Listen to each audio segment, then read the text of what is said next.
नमस्कार दोस्तों, स्वागत है आप सभी का मेरे YouTube चैनल स्टेनो गुरु शिवा में। दोस्तों शुरू करते हैं आज की डिक्टेशन। संपादकीय गति लेखन संख्या 125, गति 80 शब्द प्रति मिनट। स्टार्ट। देश में पिछले कुछ वर्षों से बेरोजगारी एक गंभीर मुद्दा बना हुआ है। इससे बड़े स्तर पर युवा श्रम शक्ति का इस्तेमाल नहीं हो पा रहा है और यह राष्ट्र के संपूर्ण विकास में भी अवरोध पैदा कर रहा है।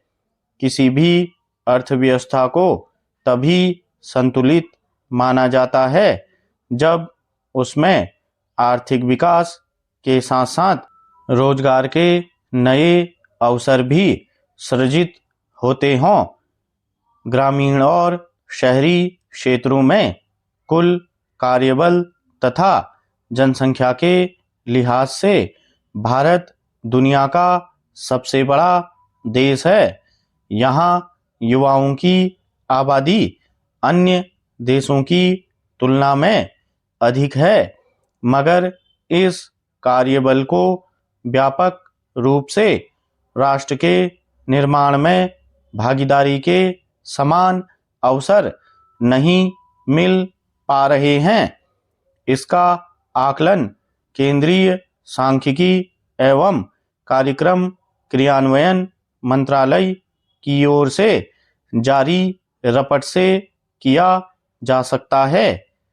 इसमें कहा गया है कि देश में 15 वर्ष और उससे अधिक उम्र के लोगों के बीच बेरोजगारी दर पिछले वर्ष दिसंबर में बढ़कर 4.8% पर पहुंच गई, जबकि नवंबर में यह आंकड़ा 4.7% था। शहरी क्षेत्र में बेरोजगारी का असर ज़्यादा रहा, जहां इसकी दर नवंबर में 6.5% से बढ़कर 6.7% हो गई। इससे स्पष्ट है कि सरकारी और निजी संगठित एवं असंगठित क्षेत्रों में रोजगार के अवसर घट रहे हैं। गौरतलब है कि केंद्र सरकार की ओर से आत्मनिर्भर भारत और स्किल इंडिया जैसी योजनाओं की शुरुआत की गई है, लेकिन इनका असर विभिन्न क्षेत्रों में अलग अलग रहा है। कई युवा और श्रमिक वर्ग अपने कौशल को विकसित करने के लिए प्रशिक्षण प्राप्त कर रहे हैं। इसके बावजूद उन्हें रोजगार के पर्याप्त अवसर नहीं मिल पा रहे हैं। हालांकि डिजिटल क्षेत्र में रोजगार के नए अवसर सृजित हुए हैं, लेकिन इनमें भी विशेष कौशल की आवश्यकता होती है जो हर किसी के पास नहीं है।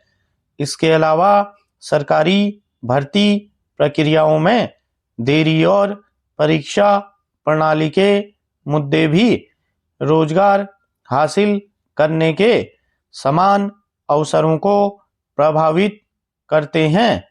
हालांकि आंकड़ों के हिसाब से देखें तो शहरों के मुकाबले ग्रामीण क्षेत्रों में राहत की बात यह है कि वहां पिछले वर्ष नवंबर से दिसंबर के बीच बेरोजगारी दर 3.9% पर स्थिर है।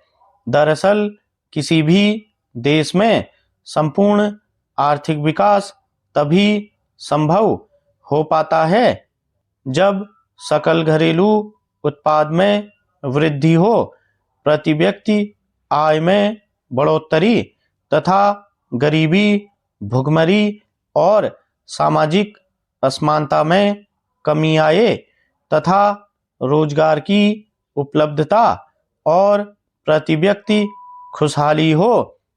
विकास का मॉडल ऐसा होना चाहिए जिसमें रोजगार के अवसर, गरीबों का उत्थान और किसानों को समृद्धि सुनिश्चित हो सके तथा महंगाई की दर कम रहे। स्टॉप।